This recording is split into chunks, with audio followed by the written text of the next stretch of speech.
चलिए हम अपनी क्लास को आगे बढ़ाते हैं। लेक्चर 2। जैसा कि हम लोगों ने कल पढ़ा कि इतिहास को सामान्य तौर पे हम 3 भागों में बांटते हैं।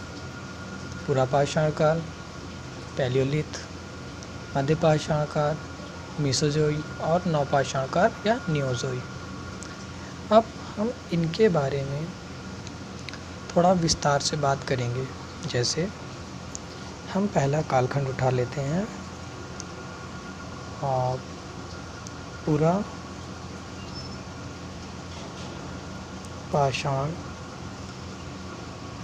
काल। पुरापाषाण काल, इसमें देखिए 2 शब्द आ रहे हैं। एक आता है पुरा, इसका मतलब होता है पुराना। फिर होता है पाषाण। पाषाण का मतलब होता है पत्थर और काल का मतलब आप लोग समझ रहे हैं समय। तो अगर सामान्य तौर पे देखें तो इसका अर्थ निकलता है पुराना, पत्थरों का समय। इसमें हमें यह नहीं मान लेना चाहिए कि इस समय पत्थर बोलते थे, पत्थरों का समय था तो पत्थर सब काम करते थे। नहीं, असल में हुआ ये कि इस समय जो मानव था उसका संपूर्ण जीवन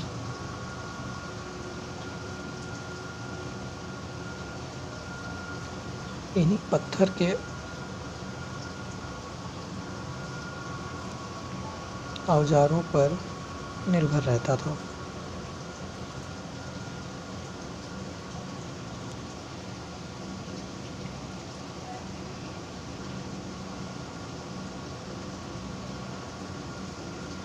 वह पत्थर के हथियार बनाता था और इन्हीं हथियारों की सहायता से वह शिकार करता था और उसी शिकार से वह अपना जीवन यापन करता था। फिर हमने बताया कि इस पुरापाषाण काल को हम 3 भागों में बांटते हैं। पहला निम्न पुरापाषाण काल,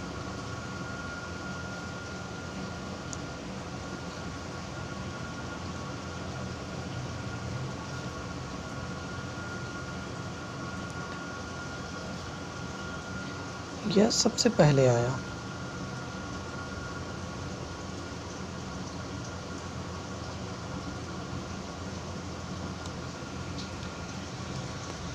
इस समय मानव के अंदर किसी भी प्रकार की सामाजिकता नहीं पाई जाती थी। मतलब उसके अंदर पूरी तरीके से सामाजिकता का अभाव था।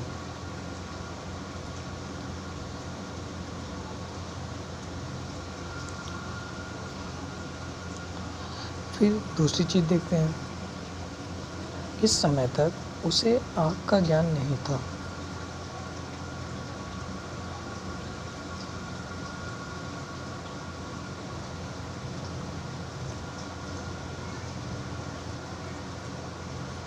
फिर तीसरी चीज़ देखें अगर तीसरे पॉइंट पर, तो वह हथियार बनाता नहीं था। वह हथियारों को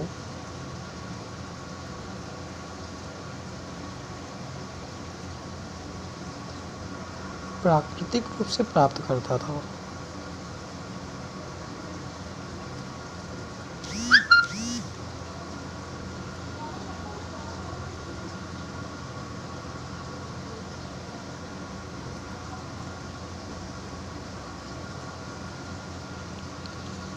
और इस समय वह निर्वस्त्र रहता था।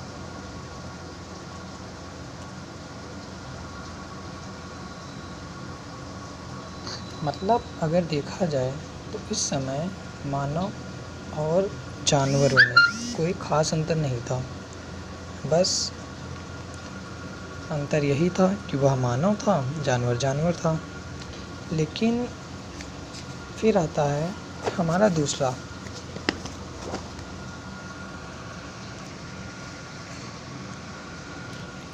दूसरा समय पीरियड कहलाता है, जिसको हम कहते हैं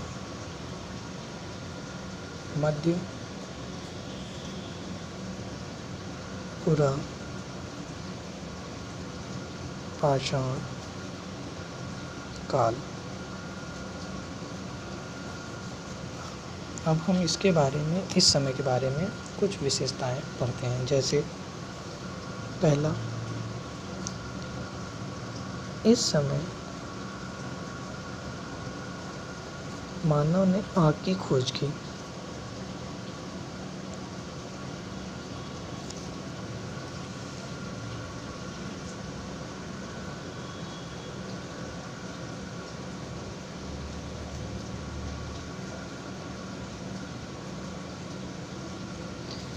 यह आग की खोज कोई सोची समझी घटना नहीं थी।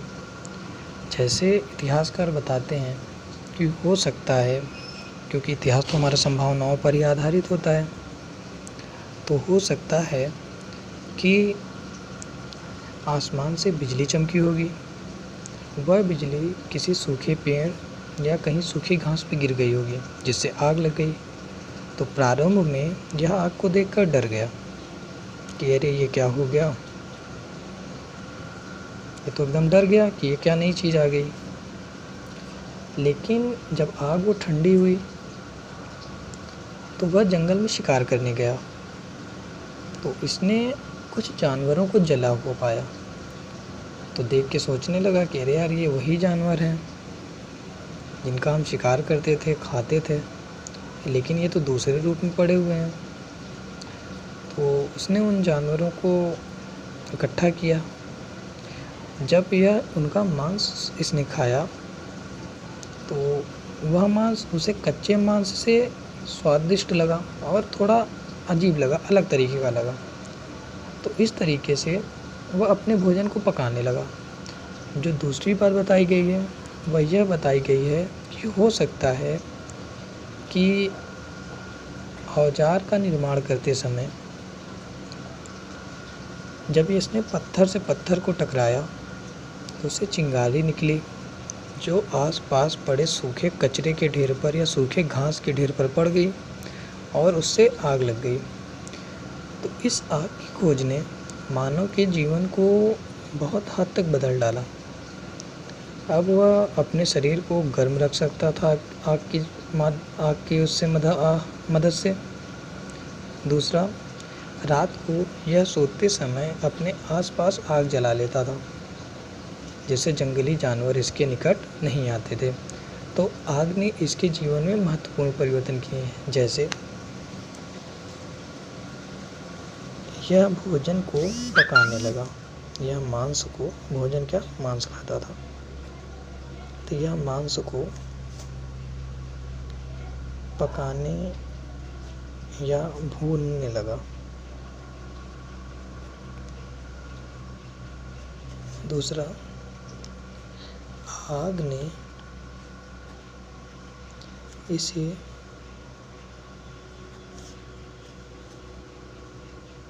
ठंड तथा जंगली जानवरों से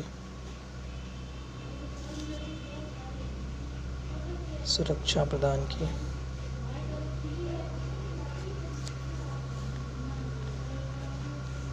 और फिर तीसरा, अब यह औजारों को बनाने लगा।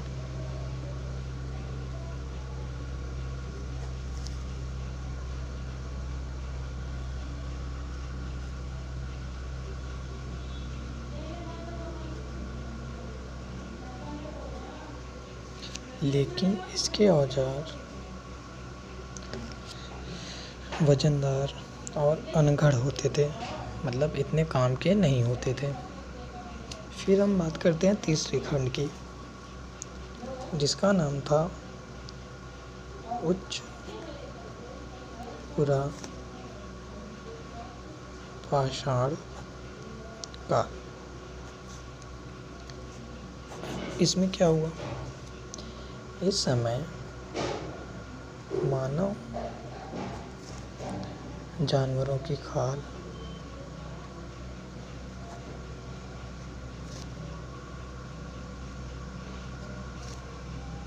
पत्ते,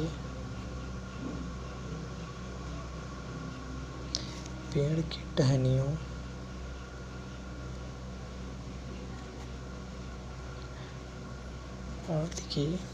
आदि की सहायता से अपने शरीर को ढकने लगा।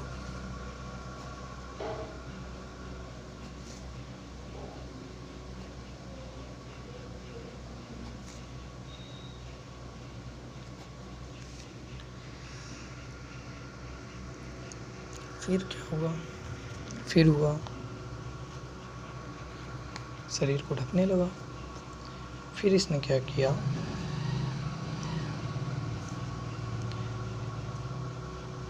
इसके अंदर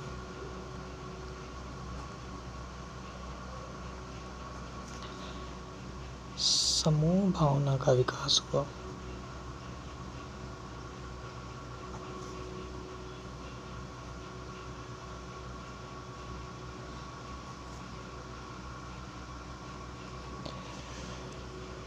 कहा जाता है, वैज्ञानिकों का मानना है कि जब यह शिकार के लिए जाता था तो प्रारंभ में यह अकेला जाता था, लेकिन अगर कभी जैसे बड़ा जानवर कोई मिल जाता था तो वो खुद ही उल्टा इनका शिकार कर लेता था।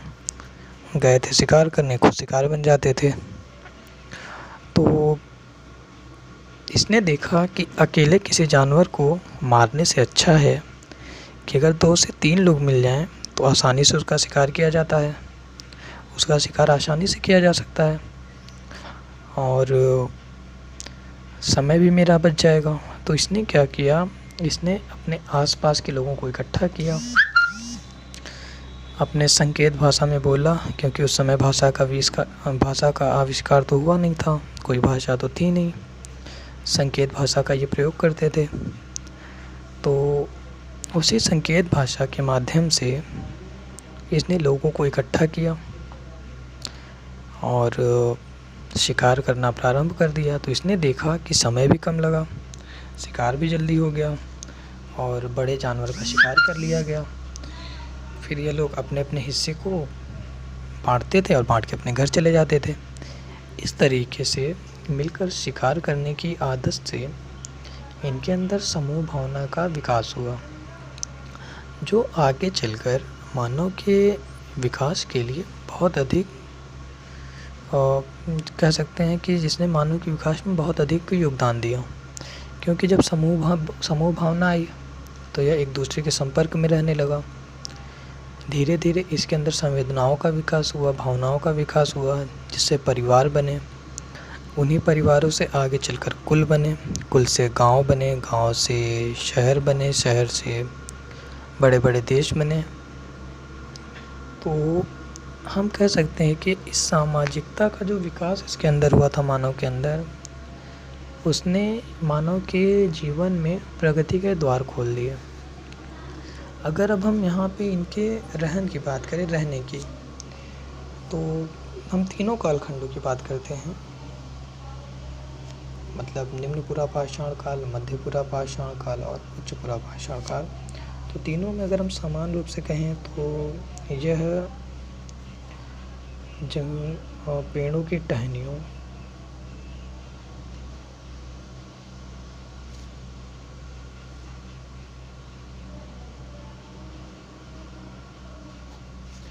गुफाओं, पेड़ की कंदराओं,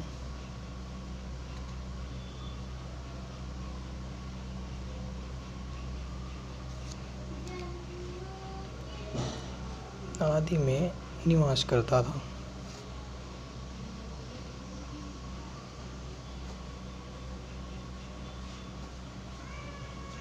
इसके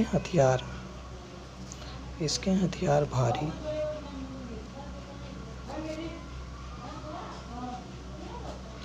भद्दे,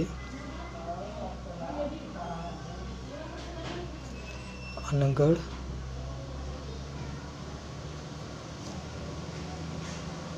तथा बिना धार के होते थे।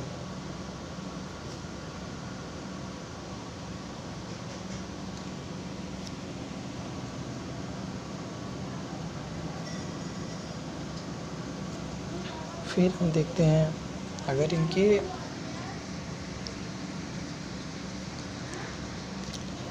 हथियार इनके भारी, भद्दे, अनगढ़ तथा बिना धार के होते थे। प्रमुख हथियार इनके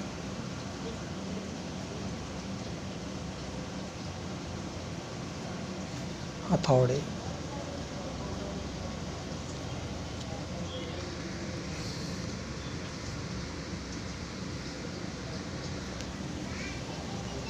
कुल्हाड़ियाँ,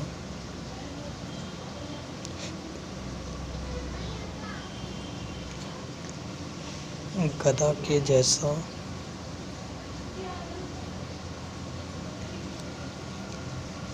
हथियार तथा ये जो गदा के जैसा हथियार होता था यह बहुत कुछ हथौड़े के समान होता था। जैसे चित्रकारी तो हमें आती नहीं, लेकिन बनाने की कोशिश करते हैं कि ये कुछ ऐसे इस टाइप का दिखता था, जिसके किनारे को पकड़कर यह अपने शिकार के ऊपर भरपूर वार करते थे। तो खैर, हथौड़ा, कुल्हाड़ियाँ, गदा जैसा हथियार तथा आगे चलकर पेबुल, चॉपर आदि हथियार बनाए गए।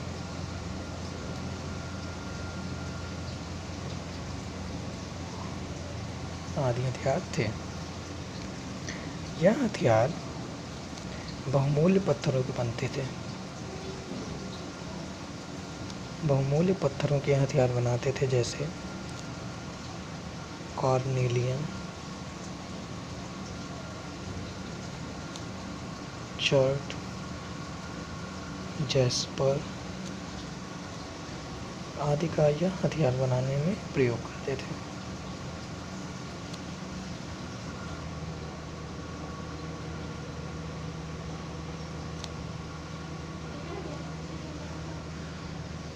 तो चलिए, आज के लिए हम इतना ही रखते हैं। बाकी की क्लास अगले वीडियो में। और आप लोग को अगर कोई टॉपिक पढ़ना हो तो वो अपना टॉपिक हमें बता दीजिएगा कमेंट में। हम उस टॉपिक को कोशिश करेंगे कि कम समय में इसको थोड़ा आपको समझा दिया जाए। तब तक के लिए धन्यवाद। मिलते हैं अगली वीडियो में।